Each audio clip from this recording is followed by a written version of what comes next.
ادھر دوسری طرف کیا ہوا؟ آیت 19 میں اللہ فرماتے ہیں وَجَاءَتْ سَيَّارَةٌ فَأَرْسَلُوا وَارِدَهُمْ فَأَدْلَى دَلْوَهُ قَالَ يَا بُشْرَى هَذَا غُلَامٌ وَأَسَرُّوهُ بِضَاعَةً وَاللَّهُ عَلِيمٌ بِمَا يَعْمَلُونَ۔ اور ایک قافلہ آیا اور انہوں نے اپنے ایک پانی لانے والے کو بھیجا، اس نے اپنا ڈول لٹکا دیا اور کہنے لگا واہ واہ، خوشی کی بات ہے، یہ تو ایک لڑکا ہے۔ انہوں نے اسے مال تجارت قرار دے کر چھپا دیا اور اللہ اس سے باخبر تھا جو وہ کر رہے تھے۔ تفصیل اس کی یہ ہے کہ ایک قافلہ اس کنویں کے پاس سے گزرا جس میں یوسف علیہ السلام موجود تھے۔ انہوں نے پانی کی تلاش میں ایک خادم کو بھیجا، وہ کنویں تک پہنچا، اس نے کنویں میں ڈول لٹکایا، یوسف علیہ السلام اس ڈول میں بیٹھ گئے۔ خادم نے ڈول نکالا تو اس میں ایک خوبصورت بچے کو دیکھا، مارے خوشی کے وہ پکار اٹھا یہاں ایک لڑکا ہے۔ اس زمانے میں غلاموں اور لونڈیوں کی تجارت ہوتی تھی، انہیں خوف محسوس ہوا کہ کہیں یہ لڑکا ان سے چھن نہ جائے۔ اس خوف کے پیش نظر انہوں نے یوسف علیہ السلام کو چھپا لیا۔ انہوں نے یہ بھی سوچا کہ شاید یہ بھاگا ہوا غلام ہے، اگر اس کا مالک آ گیا تو وہ اسے لے جائے گا۔ یہ قافلہ مدائن سے مصر جا رہا تھا۔ جب یہ مصر پہنچے تو انہوں نے یوسف علیہ السلام کو معمولی قیمت میں فروخت کر دیا۔ معمولی قیمت میں فروخت کرنے کی جلدی بھی انہوں نے اسی خیال کے تحت کی کہ کہیں اس کا مالک نہ آ جائے۔ ابن عباس رضی اللہ عنہما فرماتے ہیں کہ انہوں نے یوسف علیہ السلام کو صرف 20 درہم میں بیچ دیا اور یہ نہایت معمولی قیمت تھی۔ آیت نمبر 21 میں ہے وَقَالَ الَّذِي اشْتَرَاهُ مِن مِّصْرَ لِامْرَأَتِهِ أَكْرِمِي مَثْوَاهُ عَسَىٰ أَن يَنفَعَنَا أَوْ نَتَّخِذَهُ وَلَدًا۔ مصر والوں میں سے جس نے اسے خریدا تھا اس نے اپنی بیوی سے کہا کہ اسے بہت عزت و احترام کے ساتھ رکھو، بہت ممکن ہے کہ یہ ہمیں فائدہ پہنچائے یا اسے ہم اپنا بیٹا ہی بنا لیں۔ یہ شخص مصر کا وزیر خزانہ تھا، بے اولاد تھا۔ اس نے سوچا شاید یہ لڑکا بڑا ہو کر اچھا انسان بنے، لہٰذا کیوں نہ ہم اسے بیٹا بنا لیں۔ اس طرح یوسف علیہ السلام وزیر خزانہ کے گھر پلے بڑھے۔ وزیر خزانہ عزیز مصر کہلاتا تھا۔ عزیز نے آپ کو بیٹوں کی طرح رکھا۔ آپ کچھ بڑے ہوئے تو شاہی محل کی دیکھ بھال آپ کے ذمہ لگا دی گئی، شاہی محل کے تمام اختیارات آپ کے سپرد کر دیے گئے۔ اللہ تعالیٰ آیت 21 اور 22 میں فرماتے ہیں وَكَذَلِكَ مَكَّنَّا لِيُوسُفَ فِي الْأَرْضِ وَلِنُعَلِّمَهُ مِن تَأْوِيلِ الْأَحَادِيثِ وَاللَّهُ غَالِبٌ عَلَى أَمْرِهِ وَلَكِنَّ أَكْثَرَ النَّاسِ لَا يَعْلَمُونَ۔ وَلَمَّا بَلَغَ أَشُدَّهُ آتَيْنَاهُ حُكْمًا وَعِلْمًا وَكَذَلِكَ نَجْزِي الْمُحْسِنِينَ۔ یوں ہم نے مصر کی سرزمین میں یوسف کا قدم جما دیا کہ ہم اسے خواب کی تعبیر کا کچھ علم سکھا دیں۔ اللہ اپنے ارادے پر غالب ہے لیکن اکثر لوگ بے علم ہوتے ہیں۔ اور جب یوسف پختگی کی عمر کو پہنچ گئے تو ہم نے اسے قوت فیصلہ اور علم دیا۔ ہم نیک کاروں کو اسی طرح بدلہ دیتے ہیں۔ یوسف علیہ السلام بہت پاکیزہ اور توحید والے ماحول میں پروان چڑھے۔ گھر کا سارا انتظام انہی کے ہاتھ میں تھا۔ آپ بہت بصیرت اور سوجھ بوجھ سے گھر کا نظام چلا رہے تھے۔ ابھی عزیز مصر کی بیوی نے آپ کو گمراہ کرنے کی کوشش نہیں کی تھی کہ حلم، علم اور بصیرت کی صفات آپ میں موجود تھیں۔ مفسرین لکھتے ہیں جب یوسف علیہ السلام کی عمر 17-18 سال کی ہوئی تو جوانی کے ساتھ ان کے حسن میں مزید اضافہ ہوا۔ حسن یوسف واقعی بے مثال تھا۔ نبی اکرم صلی اللہ علیہ وسلم فرماتے ہیں معراج کی رات میری ملاقات یوسف علیہ السلام سے ہوئی۔ ایسا لگتا تھا کہ دنیا کا نصف حسن یوسف علیہ السلام کو ملا ہے۔ مفسرین اس کی وضاحت کرتے ہیں کہ حسن کو اللہ تعالیٰ نے 2 حصوں میں تقسیم کیا ہے، آدھا حسن یوسف علیہ السلام کو دیا اور آدھا باقی ساری مخلوق میں تقسیم کر دیا۔ اللہ اکبر، یہ ہے حسن یوسف، اور جب یوسف کے حسن کی کیفیت یہ ہے تو پھر اس کے خالق کے کیا کہنے۔ جب عزیز مصر کی بیوی نے ان کا حسن دیکھا تو بے اختیار ہو گئی، اس کے اندر ہیجان پیدا ہوا، اس نے یوسف علیہ السلام سے بدکاری کا ارادہ کر لیا، ان کے ساتھ لطف و عنایت کا سلسلہ شروع کر دیا اور پھسلانے کے جتنے طریقے ہو سکتے تھے وہ اختیار کیے، ناز و نخرے کے ساتھ اس سے پیش آنے لگی۔ اللہ آیت 23 میں فرماتے ہیں، وراودته التي هو في بيتها عن نفسه وغلقت الأبواب وقالت هيت لك قال معاذ الله إنه ربي أحسن مثواي إنه لا يفلح الظالمون۔ اس عورت نے جس کے گھر میں یوسف تھے یوسف کو بہلانا پھسلانا شروع کیا کہ وہ اپنے نفس کی نگرانی چھوڑ دے اور دروازے بند کر کے کہنے لگی، لو آ جاؤ۔ یوسف نے کہا، اللہ کی پناہ، وہ میرا رب ہے، مجھے اس نے بہت اچھی طرح رکھا ہے، بے انصافی کرنے والوں کا بھلا نہیں ہوتا ہے۔ مطلب یہ کہ آخر نوبت یہاں تک پہنچ گئی کہ ایک دن اس نے سارے دروازے بند کر لیے اور کہنے لگی، آئیے یوسف، میں نے یہ زیب و زینت آپ کے لیے کی ہے۔ یوسف علیہ السلام فرمانے لگے، اللہ کی پناہ، یہ ناممکن ہے، میں ایسا نہیں کر سکتا۔ کیا میں اپنے مالک کی گھر والی سے بدکاری کروں جس نے مجھے اپنے بیٹوں کی طرح ناز و نعمت میں رکھا؟ یہ بہت بڑا ظلم ہے اور ظالم لوگ فلاح نہیں پا سکتے۔ آپ نے فوراً انکار کر دیا، اس لیے کہ آپ صاحب علم تھے، صاحب حلم تھے، بادشاہ کے مقام اور مرتبے کو جاننے کے ساتھ برائی کے نقصانات سے بھی باخبر تھے، خود صاحب فضل تھے اور اہل فضل کے مقام و مرتبے سے بھی واقف تھے۔ قرآن کریم کی آیات آپ کی طہارت اور پاکیزگی بیان کر رہی ہیں۔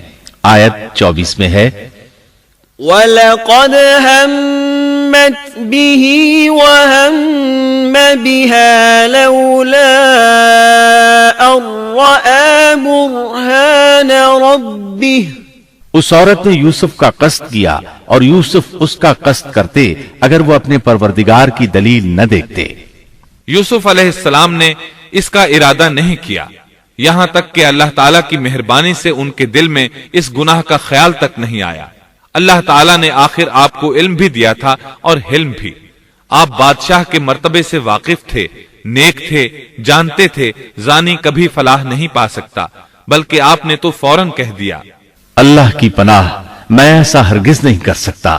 اتنی بڑی آزمائش میں ان کے دل میں خیال آنا ممکن تھا، جیسا کہ سخت گرمی اور پیاس کی حالت میں کسی کو ٹھنڈے پانی کا گلاس ملے تو دل میں پانی پی لینے کا خیال ضرور آتا ہے، لیکن پھر یاد آتا ہے کہ وہ روزے سے ہے۔ لیکن یوسف علیہ السلام کے دل میں تو اتنا سا خیال بھی نہیں آیا۔ اس کی وجہ یہ تھی کہ آپ نے اپنے رب کی دلیل دیکھی تھی۔ وہ دلیل کیا تھی، اس بارے میں مفسرین کے مختلف اقوال ہیں۔ بعض کہتے ہیں آپ نے جبرائیل علیہ السلام کو دیکھا، بعض کہتے ہیں آپ نے یعقوب علیہ السلام کو دیکھا، وہ انہیں انگلی کے اشارے سے منع کر رہے تھے۔ بعض نے لکھا ہے کہ آپ نے دروازے پر یہ لکھا دیکھا تھا، إِنَّهُ كَانَ فَاحِشَةً وَسَاءَ سَبِيلًا۔ بے شک زنا بڑی بے حیائی اور بہت ہی بری راہ ہے۔ بہرحال یہ مفسرین اور مورخین کے اقوال ہیں، اس بارے میں کوئی صحیح حدیث نہیں ملتی۔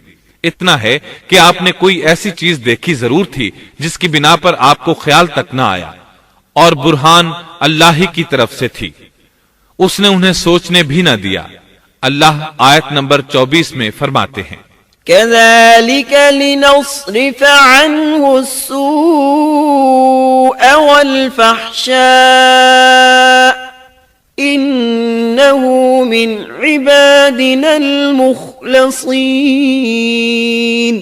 اس طرح ہم نے انہیں اس برائی اور بے حیائی سے بچا لیا کیونکہ وہ ہمارے مخلص بندوں میں سے تھے۔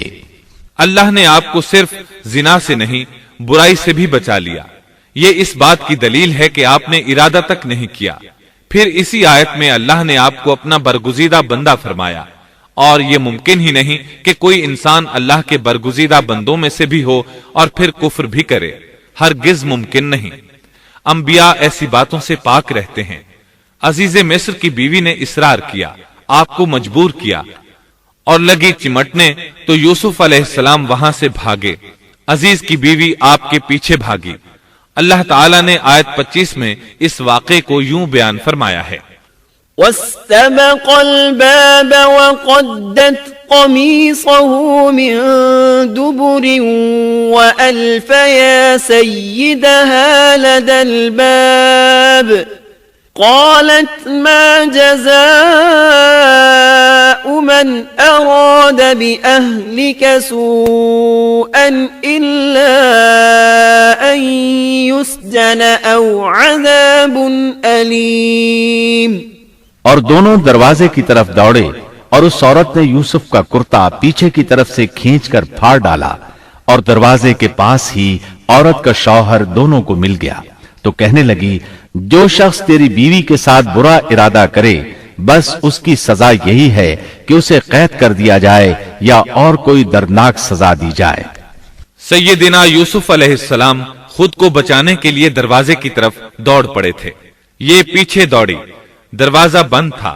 ابھی آپ دروازہ کھولنے کی کوشش کر رہے تھے کہ اس نے پیچھے سے آپ کی قمیص پکڑ لی، جھٹکا جو لگا تو قمیص پیچھے سے پھٹ گئی۔ اسی دوران دروازہ کھل گیا اور عزیز مصر اندر داخل ہوا۔ اس نے یہ منظر اپنی آنکھوں سے دیکھا کہ اس کی بیوی زیب و زینت کے ساتھ بند سنور کر یوسف علیہ السلام کے بالکل پیچھے کھڑی ہے۔ اسی وقت اس نے خود کو الزام سے بچانے کے لیے کہہ دیا، جو تیری بیوی کے ساتھ برائی کا ارادہ رکھتا ہے اس کا کیا بدلہ ہے؟ پھر خود ہی کہنے لگی اسے قید خانے میں بند کر دینا چاہیے۔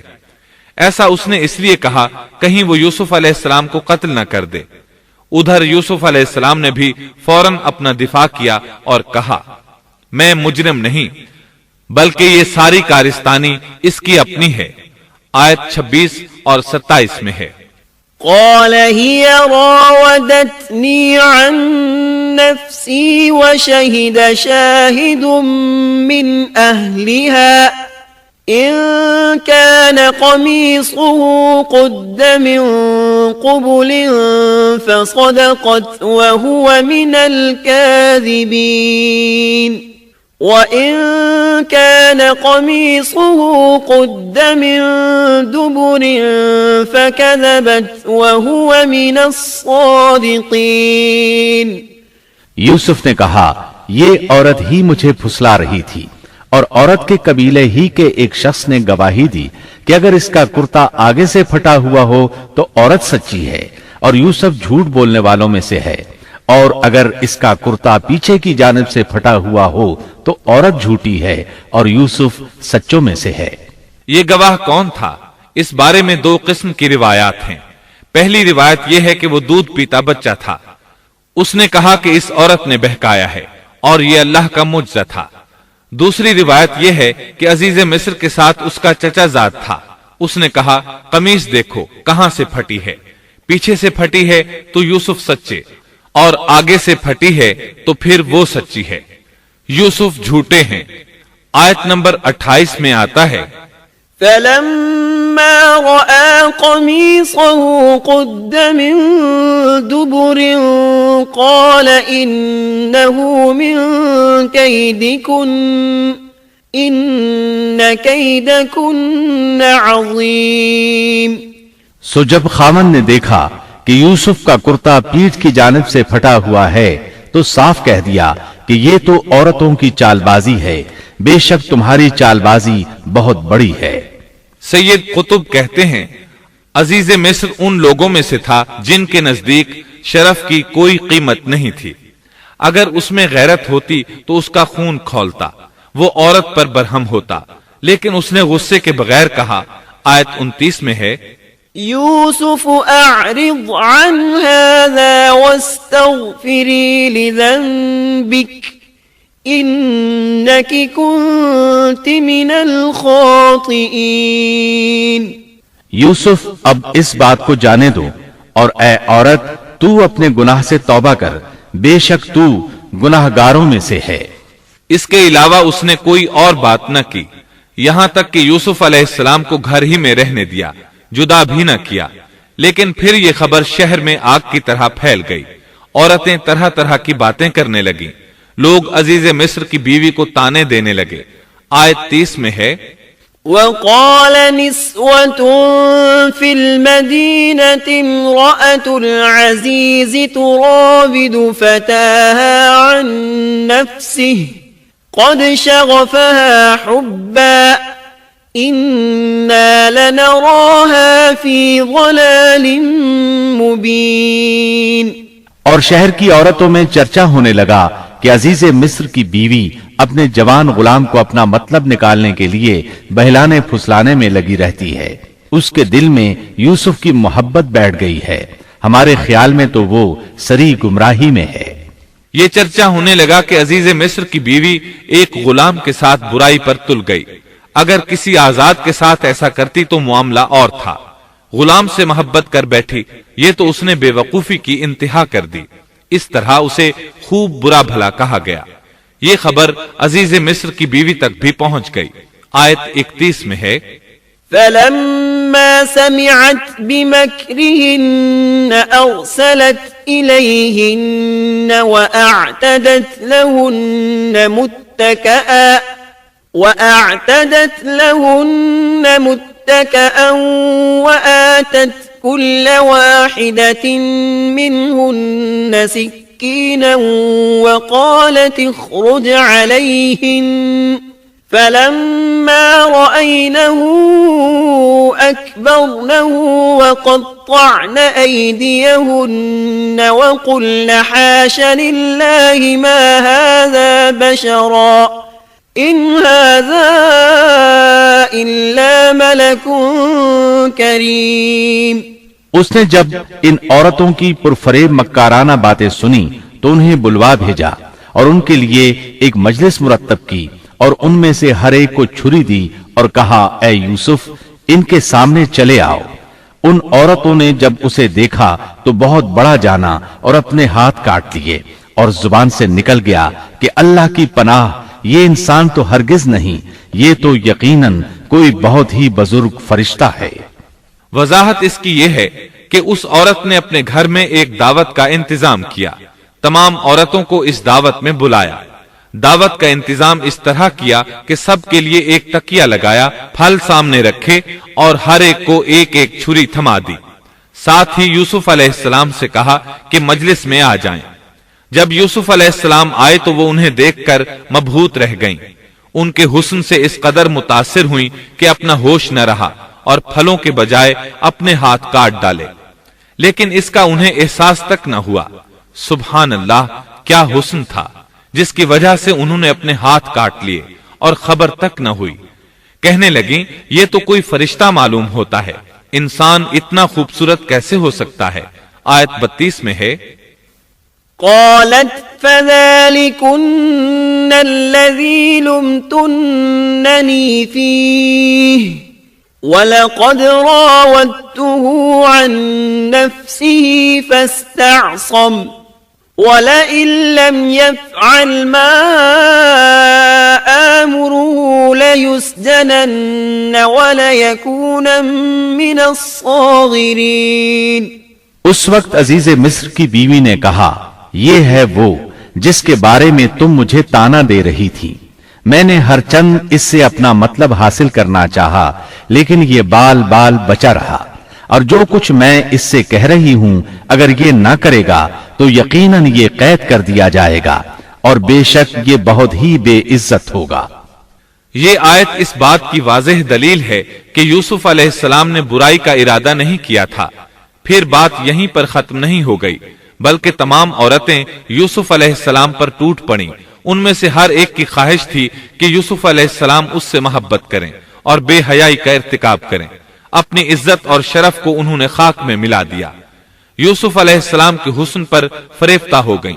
اس کیفیت کو دیکھ کر یوسف علیہ السلام نے اپنے رب سے دعا کی. آیت 33 اور 34 میں آتا ہے قال رب السجن احب الي مما يدعونني اليه والا تصرف عني كيدهن اصب اليهن واكن من الجاهلين فاستجاب له ربه فصرف عنه كيدهن انه هو السميع العليم. یوسف نے دعا کی کہ اے میرے پروردگار، جس بات کی طرف یہ عورتیں مجھے بلا رہی ہیں اس سے تو مجھے جیل خانہ بہت پسند ہے. اگر تو نے ان کا مکر و فریب مجھ سے دور نہ کیا تو میں تو ان کی طرف مائل ہو جاؤں گا اور بالکل نادانوں میں جا ملوں گا. اس سے ظاہر ہوا سب عورتیں یوسف علیہ السلام کو اپنی طرف متوجہ کر رہی تھیں. انہوں نے ہر طریقہ اختیار کیا لیکن یوسف علیہ السلام نے کسی ایک کی طرف توجہ نہ دی. اللہ نے انہیں بچا لیا اور عورتوں کی چال کو ناکام بنا دیا. اس واقعے کی خبر بھی لوگوں میں پھیل گئی. عزیز مصر کی بیوی کو پتا چل گیا کہ یہ خبریں پورے شہر میں پھیل گئی ہیں اور لوگ اسے ہی قصوروار ٹھہرا رہے ہیں. تب وہ اپنے خاوند کے پاس گئی. اس سے کہا اب کیا کیا جائے؟ سب لوگ مجھے ہی الزام دے رہے ہیں. معاملہ بہت پھیل گیا ہے. اس بات کو دبانے کے لیے کچھ کرنا چاہیے. عزیز مصر نے کہا پھر کیا کیا جائے؟ آخر آپس میں مشورہ ہوا. دونوں اس پر متفق ہو گئے. ابن عباس رضی اللہ عنہما فرماتے ہیں انہوں نے یوسف علیہ السلام کو ایک گدھے پر سوار کیا اور ایک ڈھول والا ساتھ کر دیا اور یہ منادی کرائی کہ اس عبرانی غلام نے اپنی مالکہ کے ساتھ برائی کی کوشش کی ہے، لہٰذا اسے اس جرم کی پاداش میں جیل میں ڈالا جاتا ہے. گویا انہوں نے اپنے پر سے الزام ختم کرنے کا یہ منصوبہ سوچا. اس بارے میں اللہ آیت 35 میں فرماتے ہیں ثم بدا لهم من بعد ما رأوا الآيات ليسجننه حتى حين. پھر ان تمام نشانوں کے دیکھ لینے کے بعد بھی انہیں یہی مصلحت معلوم ہوئی کہ یوسف کو کچھ مدت کے لیے قید خانے میں رکھیں. انہوں نے یہ اس لیے کہا تاکہ یوسف علیہ السلام پر تہمت لگائی جا سکے. اس طرح یوسف علیہ السلام قید خانے میں آ گئے. ان کے ساتھ 2 نوجوان اور قید خانے میں بھیجے گئے تھے. کچھ دن ساتھ رہنے کے بعد وہ جان گئے کہ یوسف علیہ السلام نیک سیرت انسان ہیں، عبادت گزار نوجوان ہیں. ایک رات دونوں نوجوانوں نے خواب دیکھے. صبح ہوئی تو دونوں یوسف علیہ السلام کے پاس گئے اور اپنا اپنا خواب سنایا. قرآن کریم آیت 36 میں اس کو یوں بیان کرتا ہے قال احدهما انی ارانی اعصر خمرا وقال الآخر انی ارانی احمل فوق رأسی خبزا تأکل الطیر منه نبئنا بتأويله إنا نراك من المحسنين.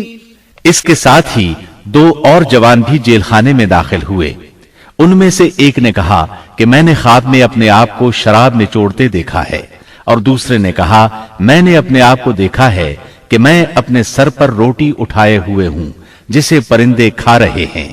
ہمیں آپ اس کی تعبیر بتائیے، ہمیں تو آپ خوبیوں والے شخص دکھائی دیتے ہیں. قید خانے کے قیدی بھی جان چکے تھے کہ یوسف علیہ السلام نیک ہیں. آپ نے سوچا یہ دین کی دعوت دینے کا بہترین موقع ہے. انہوں نے جو کچھ ان سے کہا وہ آیت نمبر 37 اور 38 میں اس طرح آیا ہے قال لا يأتيكما طعام ترزقانه إلا نبأتكما بتأويله قبل أن يأتيكما ذلكما مما علمني ربي إني تركت ملة قوم لا يؤمنون بالله وهم بالآخرة هم كافرون واتبعت ملة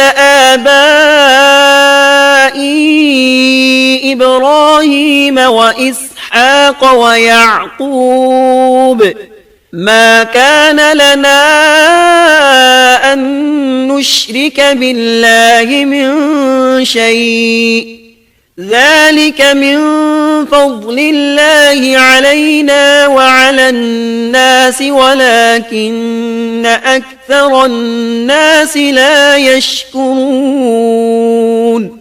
یوسف نے کہا تمہیں جو کھانا دیا جاتا ہے اس کے تمہارے پاس پہنچنے سے پہلے ہی میں تمہیں اس کی تعبیر بتلا دوں گا. یہ سب اس علم کی بدولت ہے جو مجھے میرے رب نے سکھایا ہے. میں نے ان لوگوں کا مذہب چھوڑ دیا ہے جو اللہ پر ایمان نہیں رکھتے اور آخرت کے بھی منکر ہیں. میں اپنے باپ دادوں کے دین کا پابند ہوں، یعنی ابراہیم، اسحاق اور یعقوب کے دین کا. ہمیں ہرگز یہ سزاوار نہیں کہ ہم اللہ کے ساتھ کسی کو بھی شریک کریں. ہم پر اور تمام اور لوگوں پر اللہ کا یہ خاص فضل ہے، لیکن اکثر لوگ ناشکری کرتے ہیں.